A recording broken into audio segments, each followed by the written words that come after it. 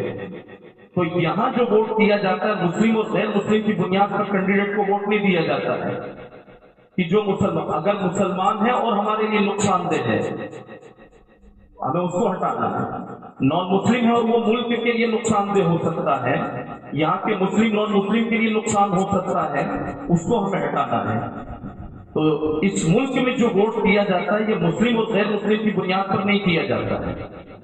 اس ملک میں ہمیں دیکھنا ہے کہ رننیتی کیا ہے، کون سا چہرہ آئے گا تو اس کو خود اس کینڈیڈیٹ کو کتنا پاور ہوگا اور پیچھے سے اس کو کتنا پاور دیا جائے گا اوپر سے۔ تو مسلم اور غیر مسلم کی بنیاد پر یہاں ووٹ نہیں دیا جاتا ہے، یہاں دیکھنا ہے کہ ملک کے لیے، مذہب کے لیے، عام لوگوں کے لیے جس میں مسلم بھی ہیں نان مسلم بھی، فائدے مند کون ہو سکتا ہے، سب کی نیا کو بچا کر کے کون لے جا سکتا ہے، ایسے کسی شخص کو ہمیں چننا ہے۔ اور یہ لمحوں نے خطا کی تھی، صدیوں نے سزا پائی، کہیں ایسا نہ ہو جائے کہ تھوڑی دیر کی چوک ہمیں ایک لمبے نقصان تک لے کر کے جائے۔ اور یہ بات تو میں نے شروع میں عرض کی اور اب بھی پھر عرض کر رہا ہوں کہ ہر موقع کی رہنمائی شریعت اسلامیہ میں موجود ہے، اور علماء دین کا کام یہ ہے کہ وہ امت کی رہنمائی کرتے رہیں۔ تو یہ غیر جانبدارانہ طور پر آپ کے سامنے ووٹ کی کیا حیثیت ہے وہ ہم نے آپ کے سامنے رکھی ہے۔ اب فیصلہ آپ کے ہاتھ میں ہے، جس کو جو کرنا ہے وہ کریں۔ یہاں منبر رسول پر بیٹھ کر کے تو ہرگز ہم سودے بازی نہیں کر سکتے، نہ کسی طرف ہم جھکاؤ ظاہر کر سکتے ہیں۔ ہاں، جو شریعت کا پیغام ہے وہ امت کے حوالے ہے۔ اب جس کے جی میں آئے وہ کرے روشنی قبول، ہم نے تو دل جلا کے سر عام رکھ دیا۔ اور اس کے بعد جو دوسری بات عرض کرنی ہے، پوری دنیا کے مسلمان آپس میں بھائی بھائی ہیں۔ اگر دنیا میں کہیں بھی کسی مسلمان پر کوئی ایسا وقت آ پڑے کہ وہ خوش ہو رہا ہو، اس کے گھر میں شادیانے بج رہے ہوں اور خوشی کے زمزمے گائے جا رہے ہوں، ہماری ایمانی ذمہ داری ہے کہ ہم اس کی خوشی میں خوش رہیں، شریک ہوں۔ اور خدا نخواستہ اگر دنیا میں کسی بھی جگہ کہیں کوئی ہمارا مسلم بھائی تڑپ رہا ہو، سسک رہا ہو، ہمارے بچے، ہماری قوم کی عورتیں اگر وہ پریشان ہو رہی ہوں، ان پر ظلم کیا جا رہا ہو، تو اس کی کثرت ہزاروں کلومیٹر کے فاصلے پر ہمارے دل میں یہاں محسوس ہونا چاہیے، اور جو کچھ ہم کر سکتے ہیں وہ ہمیں کرنا بھی چاہیے۔ غزہ اور فلسطین کا جو معاملہ ہے اس وقت میں، اللہ تعالیٰ ان کو جزائے خیر نصیب فرمائے۔ جس بلند حوصلوں کے ساتھ میں، بلند ارادوں کے ساتھ میں اور مضبوط فیصلوں کے ساتھ میں جو قدم انہوں نے بڑھایا ہے، جس میں ملت اسلامیہ کی آبرو بھی باقی رہنی اور شان بھی باقی رہنی ہے۔ اور ان کو یہ معلوم تھا جو کچھ ہم کرنے جا رہے ہیں اس کے بعد مصیبت کتنی بڑی آئے گی، لیکن وہ اسلام کے وفادار، اپنی ملت کے وفادار، اپنی طاقتوں کے وفادار، وہ یہ کام کر گئے۔ اب مصیبت کے دور سے گزر رہے ہیں، تو ہم یہاں رہ کر کے جو کچھ ان کے لیے کر سکتے ہوں کریں۔ اور سب سے آخری درجہ ہے کہ دن بھر میں 2 رکعت صلاۃ الحاجہ پڑھ کر کے اور اللہ تبارک و تعالیٰ سے اپنے جرم کی معافی مانگے کہ اللہ، یہ مسجد اقصیٰ جو ہمارا قبلہ اول ہے، یہ مسجد اقصیٰ جو اتنے سارے ائمہ کی نماز پڑھنے کی، اتنے سارے انبیاء کے نماز پڑھنے کی جگہ ہے، اس کا تقدس، اس کی حفاظت ہم سب پر واجب تھی، اور ہم اس کی حفاظت کے لیے آگے نہیں بڑھ پا رہے ہیں، کچھ مجبوریاں ہیں، کچھ دوریاں ہیں۔ اللہ تبارک و تعالیٰ سے اپنی معافی مانگیں، اور پھر وہ جو لوگ وہاں کر رہے ہیں، اس مسجد کی حفاظت کر رہے ہیں، اپنے قبلہ اول کی حفاظت کر رہے ہیں، ان کی قربانیاں اللہ قبول فرمانے اور اس سے زیادہ انہیں حوصلہ نصیب فرمائے، اس کے لیے بھی دعا